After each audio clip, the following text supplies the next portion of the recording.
Manya Sri Deputy Chairman Legislative Council, Gaura Shasana Mandali Sabhyulu, Gaura Shasana Sabhyulu Andariki నా శుభ అభినందనలు.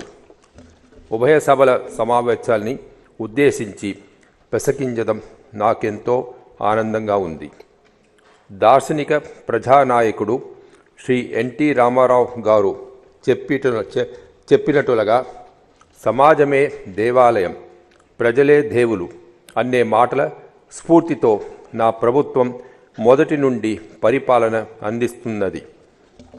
As all honorable members are aware, the state reorganization had resulted in several issues and many of them remain unresolved even today. The state bifurcation process has caused severe hardships to the people of the state. Honorable members may kindly recall that I have spelled out all the commitments under the AP Reorganization Act and assurance of the Government of India in my address during the last budget session. But many of these assurances remain unfulfilled even after 4.5 years. For a new state like Andhra Pradesh, struggling with low per capita income and without a capital city like Hyderabad or Chennai or Bangalore that drives the economy of the state, key issues like huge revenue deficit, improper asset distribution, lack of R&D institutions, and adoption of inconsistent criteria have aggravated the crisis. In fact, allocation of assets on location basis, distributing debt liabilities on population basis, apportioning only 46% of the estimated combined state revenues to the new state of Andhra Pradesh with 58.32 population, adopting power consumption as a criteria in the power sector have further compounded the misery. It was a long wait by the people of the state anxiously looking for the centre to fulfill the commitments made in the AP Reorganization Act 2014 and other assurances made by the then Prime Minister.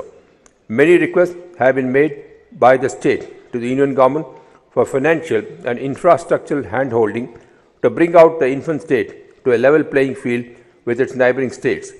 The decision of the Union Government to take back the funds of Rs 350 crore credited to the state exchequer for taking up developmental works for the year 2017-18 in the 7 backward districts of the state, despite Niti Aayog certifying the submission of utilization certificates, was unexpected.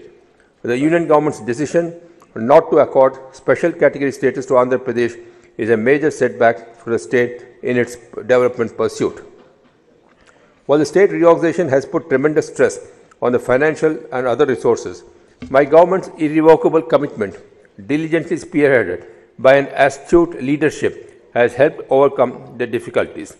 The achievements made on all fronts during the last 4.5 years, despite lack of adequate support from the centre and the manner in which the state has come out of all adversities, have become a role model is not only commendable but is a testimony for the performance of my government. The state's growth performance, averaging at 10.66% compared to the All India growth of 7.3%, the highest in the country during this period, only points to the spectacular performance cutting across sectors despite non-cooperation and lack of support from the centre. The agriculture and allied sectors have recorded an 11% growth rate, the highest in the country, compared to national average growth of 2.4%. Honourable members may recall that the development journey so far has not been easy and is only due to our determination, systematic hard work, systemic improvement and solid policy framework that the state has excelled in all areas. Had the centre been supportive, the magnitude of achievement would have been much more. It is important for the members to note that my government, having achieved substantial progress on all fronts, is now moving ahead towards saturation approach. We have already achieved saturation in a number of areas of benefit transfer, basic infrastructure and service provisioning. We have laid out a vision for saturation in the remaining areas in the next 5 years, 2019-24. The only thing worse than being blind is having sight but no vision, says Helen Keller. As the honourable members are aware, we have charted Vision 2029, wherein we expressed a commitment to give a direction to the government and confidence to the people in the time of fear and insecurity, to be one among the best 3 states in the country by 2022, the best state by 2029, and one among the preferred global destinations by 2050. Leadership is the capacity to translate vision into reality. We have clearly set up the ultimate goal of enhancing the ease of living and to establish a happy, healthy, and globally competitive, inclusive society through social compasses like Samaja Vikasam, Kutumba Vikasam, SDG, and Key Performance Indicator Framework and Economic Campus like GVA. We have laid out a vision for the next 5 years for all the 3 tiers of administration, that is, Gram Panchayat, district and state through grassroots planning. As a landmark achievement, we have simultaneously released and simultaneously adopted village development plan, ward development plans in all the Gram Panchayats and municipal wards in the state on 11th January 2019, the final day of the recently concluded 6th round of Janmabhoomi Maavoru program. The district vision action plan are being released district by district. With the objective of ensuring larger public outreach of the fruits of development, the government has adopted new inclusive development mantra, namely Vayatkat, means a structure that facilitates safe and quick passage, which expands into vision, innovation, accountability, digitalization, urbanization, convergence, and technology transformation. The idea is to inspire the government functionaries at all levels to follow its philosophy and process flow for ensuring seamless public service delivery. My government is committed to ensure corruption-free governance and make the system accountable and transparent. Soon after assuming power in 2014, my government had released white papers on identified themes, pinpointing the status and systemic inadequacies in the development and welfare sectors and putting forward the aspirations of the new government. Now, having completed a substantial time spending sleepless nights for the betterment of people, my government has yet again released white papers on 10 identified themes recently, highlighting the achievement in the last 4.5 years and a way forward for the next 5 years. Anything that gets measured gets achieved, goes the popular saying. Ever-growing people's satisfaction is a testimony for our performance. From 56% in August 2017, the satisfaction has reached nearly 80%, and our efforts will continue to attain 90%. In an unprecedented gesture, the Chief Minister of the state has written a letter to each and every household who is a beneficiary of the government schemes to make use of the scheme. My government is of firm view that accountability and transparency are inseparable twins. For this purpose, we have taken the leverage of technology in a big way, so that a system built on sound technology and solid conceptual base, integrating and synthesizing all the dispersed standalone systems into ePragati core platform. This platform, once complete, will work as a proven and scalable technological foundation for digital transformation of the government to citizen, government to business, and government to government services by enabling departments and organizations to streamline operations, deliver consistent service, and modernize operations without interruptions. The recent decisions announced by the state government, such as the increase in the NTR Bharosa pension from Rs 1,000 a month to Rs 2,000 a month